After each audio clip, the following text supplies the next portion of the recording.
Annika Nelson. I'm a junior and I'm currently taking woodworking.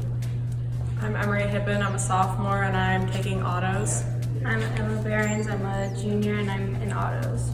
My name's Haley Jackson. I'm a senior and I'm taking building trades and automotives. I'm Emma Pingle. I'm a senior and I'm in welding. So I'm taking woodworking, which is like just an introductory class, basically. And we learn just how to use all the different machines in here, the drill press, all the different saws we got in here, sanding. And this is our first project that we did. And it's just a ring toss game where we just learned how to cut all the different pieces and how to use all the tools, router it, stain it, make it look nice. So this shop was actually remodeled last year.